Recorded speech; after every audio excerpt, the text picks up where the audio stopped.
High বন্ধুরা, কেমন আছেন সবাই? আজকে নিয়ে যাবো আপনাদের লেবুগাতি ব্রিজে। মনিরামপুর থেকে লেবুগাতি ব্রিজ 14 কিলোমিটার দূরত্ব। কিছুক্ষণের মধ্যে চলে আসলাম হাজিরহাট বাজারে। হাজিরহাট বাজারের থেকে সোজা যে রাস্তা, সেই রাস্তা বরাবর 10 থেকে 15 মিনিট গাড়ি চালালে আপনাদের পৌঁছে যাবেন সেই লেবুগাতি ব্রিজ।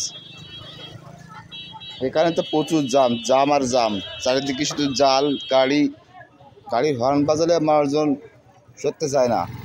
কি একটা অবস্থা। চলেন ব্রিজে পরে যাওয়া যাক, চলেন একটু এগোনো যাক। ব্রিজে পরে উঠতেই চেনা অচেনা বিভিন্ন রকমের মানুষ, সবার সাথে দেখা হয়ে গেল। ব্রিজে উঠতেই ব্রিজের পাশে গাড়ি পার্কিং দেখে আমার ভালোই লাগলো, গাড়িটা নিরাপদে রাখা যাবে। মূলত এখানে আসা আজকে মাছ কেনার এবং মাছ দেখার। আর আপনারা যারা বাইক নিয়ে আসবেন তারা গাড়ির সিকিউরিটির জন্য অবশ্যই গাড়ি লক করবেন, কারণ এখানে সব লোক তো আর ভালো না। কিছু মানুষ আছে তো তাদের সাদা মানে প্রচুর কাদা। গাড়িতে লক অবশ্যই করবেন।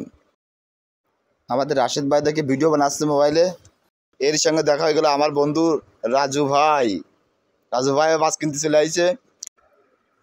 আমার বড় ভাই সাইফুল ভাই টুকু গার্মেন্টসে ওনার, সেও বড় বস্তা নিয়ে চলে আইছে। ব্রিজটা কিন্তু অনেক বড়, সবাই ব্রিজে পরে জাল দিয়ে মাছ ধরতেছে।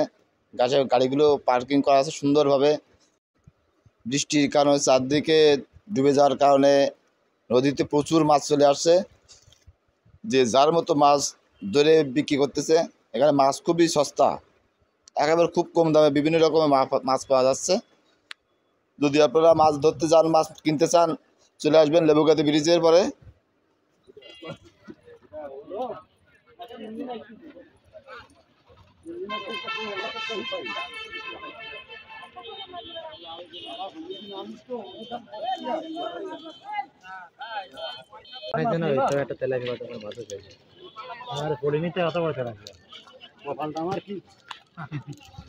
কই এই তো দেখি কাকার জালে কি মাছ বাঁধে, দেখা যাক। কাকার জালে তেলাপিয়া বেঁধে গেছে। হ্যাঁ মুরব্বি পড়ে যাবা। মুরব্বি টঙ্কো আছে, দেখা যাক এবার জাল কি আমাকে খ্যাপ দেয়। আর সিঙ্গাড়ার মধ্যে জাল খ্যাপ দেয় রে, বাঁধবে এটি, দেখা যাক কি হয়। ওরে চারিদিকে নৌকা, শুধু মাছ আর মাছ। মানুষ পাগল হয়ে গেছে মাছ ধরার জন্য। যার গেছে সে হাই করতেছে, আর এরা পুলকের জন্য বাঁচতেছে না। আর এবার তো খালি গায়ে লেগে গেছে, যার গেছে বাস সে বুঝতেছে, আর এরা পুলকে বাঁচতেছে না সব।